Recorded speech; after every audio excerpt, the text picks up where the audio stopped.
হায় হায়, এই জন্যই তো আবু বকর সিদ্দিক, এই জন্যই তো উমর ফারুক, এই জন্যই তো আলী মুর্তাদা, এই জন্যই তো ওসমান গনি, এই জন্যই তো খালেদ সাইফুল্লাহ। এক একজনের উপাধি দেখেন কেন? এই জন্যই তো বেলাল জমিনে হাঁটে, জান্নাতে পদগুলি হয়। এই জন্যই তো বেলাল মদিনার থেকে দূরে যাইতে দেরি, ডাইখা আনতে দেরি করেন না।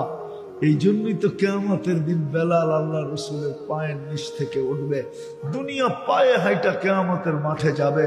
বেলাল রাদিয়াল্লাহু তাআলা লাল উটের উপরে চড়ায়, তাও আল্লাহ রসুলের আগে আগে। কিতাবে আছে আল্লাহ রসুল বলে আমি রওজা থেকে উঠবো, বেলাল আমার পায়ের নিচের থেকে উঠবে।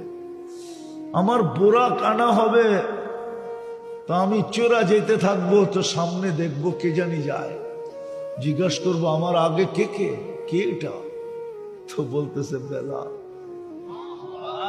হায় হায় যুবক, তোমাদেরকে তো এই জন্যই বলি, কাকে তোমরা মডেল বানাই না? তোমাদের চুল দেখলে তো মনে হয় না তোমরা কাকে মডেল বানাই না। দুনিয়াতে তো এই চুলের ডিজাইন আমি দেখলাম না। পরে বহুত কষ্ট করে নেটে খুঁজা দেখি সব নেটের মডেল, মুহাম্মদুর রাসূলুল্লাহর মডেল না। তুমি তো যাত্রী,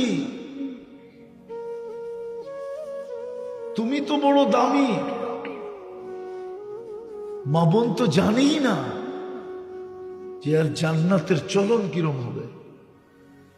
আমার কাছেও তো সময় নেই, আমি এখান থেকে চিটাগাং যাব, রাঙ্গনিয়া লিচু বাগান এখনই,